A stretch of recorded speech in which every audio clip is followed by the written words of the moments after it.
Mesdames et messieurs, bonsoir. La télévision d'État en Arménie occidentale vous présente les nouvelles de jour. Voici le principal chapitre d'aujourd'hui. Déclaration de l'Assemblée nationale de la République d'Arménie occidentale. Toponyme d'Artsakh, Hadrut. Les habitants de Dersimont engagé une action en justice contre la société minière de chrome dans la vallée de Munzur. Les Arméniens islamisés, 8e partie. Journée commémorative de Narekati au Vatican. Aujourd'hui, c'est l'anniversaire du philanthrope arménien Alexander Mantashian, le critique littéraire du monde Jabbar Levon Makarchan. L'Assemblée nationale d'Arménie occidentale vous invite à la réunion en ligne avec l'application Zoom pour la campagne préélectorale. La réunion en ligne aura lieu le 9 mars 2023 à 19h à Paris, 22h en République d'Arménie et 21h en Arménie occidentale. Gchavan comme centre politique et spirituel médiéval de l'Artsakh est situé près du village de Tor sur le versant nord-est de la montagne dans des forêts denses. Le monastère célèbre depuis le haut Moyen Âge a été détruit au 7e siècle sous la période des Arabes et reconstruit à nouveau au 13e siècle. Au 18e siècle, avec l'aide de Melik Yegan de Dizak, le territoire du monastère a été agrandi. D'un point de vue architectural, le complexe du monastère de Gchavang est l'un des monuments les plus intéressants de la culture arménienne séculaire.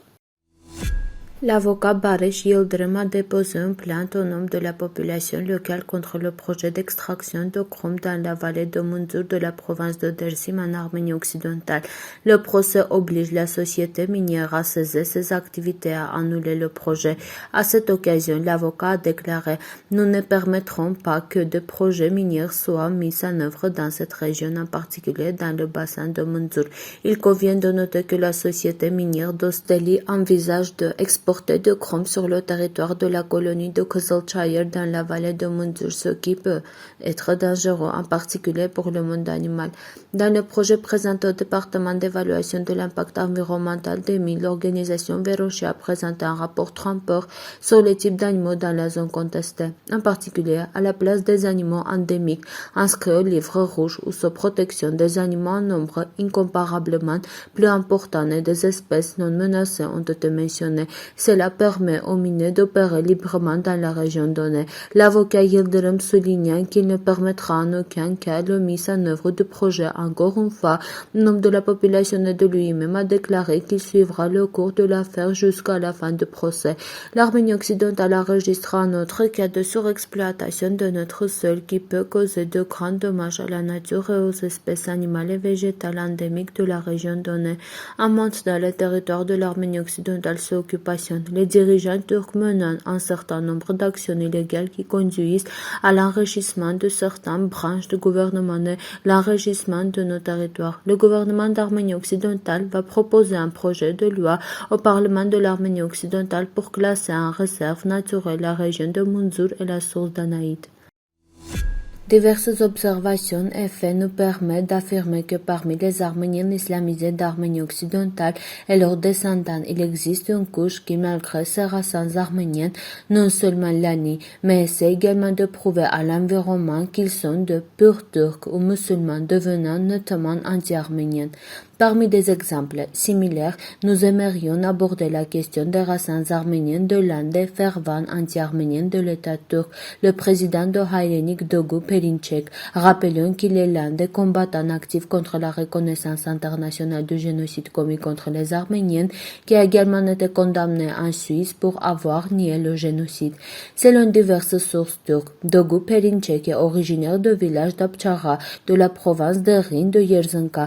Il n'est pas superflu de mentionner que la province d'Aken est particulièrement célèbre pour l'abondance de convertis d'origine arménienne et des sources historiques confirment qu'avant mai 1915, elle était majoritairement habitée par des chrétiens, principalement des Arméniens et des Grecs. Cependant, le magazine turc Chronicle a présenté des faits plus approfondis, complets et surtout sérieux sur l'origine de Perinçek.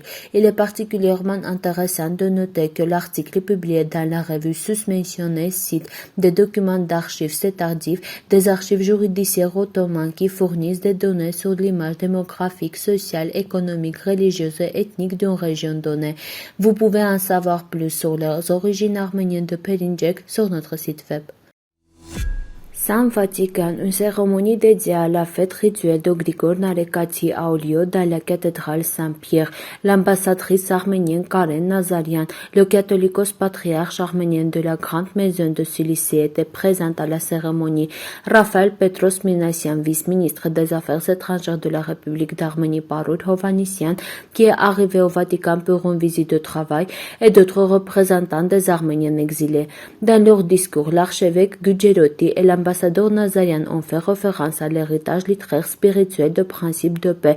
L'ambassadeur de la République d'Arménie a spécifiquement noté que la commémoration du Grand Saint arménien par l'Église œcuménique est une occasion de réaffirmer l'engagement de la communauté internationale à construire une civilisation de la solidarité au niveau national et mondial. Nazarian a ajouté qu'au cours de son histoire millénaire, le peuple arménien n'a jamais succombé aux guerres, aux agressions, aux politiques de nettoyage ethnique, au génocide, aux pogroms et autres privations imposées par ses voisins et a continué à adhérer à la paix et aux idées universelles chrétiennes. Ce n'est un secret pour personne que la civilisation s'est formée dans les hautes terres arméniennes. L'un des nombreux exemples est le grand penseur et prêtre cosmique Grigor Narekatsi, né dans le village de Narek, province de Vaspurakan en Arménie occidentale. Alexander Mantasyan est un éminent homme d'affaires et philanthrope arménien né en 1842 le 3 mars à Tiflis en Géorgie. Engagé dans les exportations de pétrole et a reçu le surnom de roi du pétrole. Il était considéré comme l'une des personnes les plus riches de sa vie. En 1899, Mantasyan a fondé la société Alexander Mantashev & Co, qui produisait plus de la moitié du pétrole de Bakou au début du XXe siècle. Il a financé la construction d'un oléoduc à Bakou-Batoum. Il a parrainé le plus grand orphelinat de Caucase avec ses fonds. Des bâtiments et des églises arméniennes ont été construits à Tiflis, Yerevan, Bakou, Moscou, Pétersbourg et Paris. L'église arménienne Saint-Jean-Baptiste, située en plein centre de Paris sur les Champs-Élysées, doit son existence à Alexandre Mantasyan. Les divisions fiscales, patriarcales et édmiatines ont également été construites avec les fonds de Mantasyan. Il était un grand dévot mécène de la culture, de la science, de l'art et de la littérature arménienne. Avec les fonds de Mantasyan, plus de 200 garçons et filles arméniennes ont étudié dans les meilleurs établissements d'enseignement de Russie et d'Europe. Le célèbre arménien est mort en 1911, le 19 avril, à Saint-Pétersbourg. Est-il possible d'imaginer le champ culturel arménien complet sans les anciens nés à Javark, Sanderenic Demircian et Vahanterian, Sanjivan et Havas?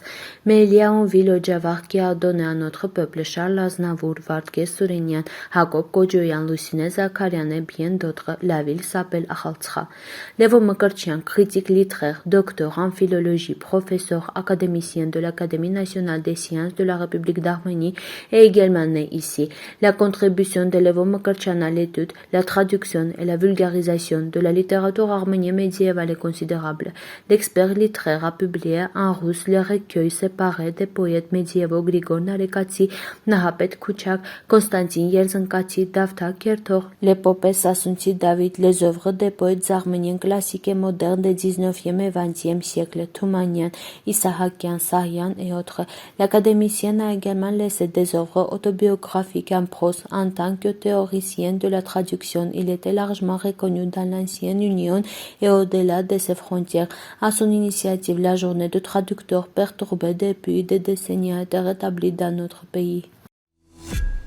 Merci de votre fidélité. À la fin de notre émission, vous pourrez profiter d'une performance musique folklorique des Arméniennes. Vous pouvez écouter la version complète de la musique sur notre site web.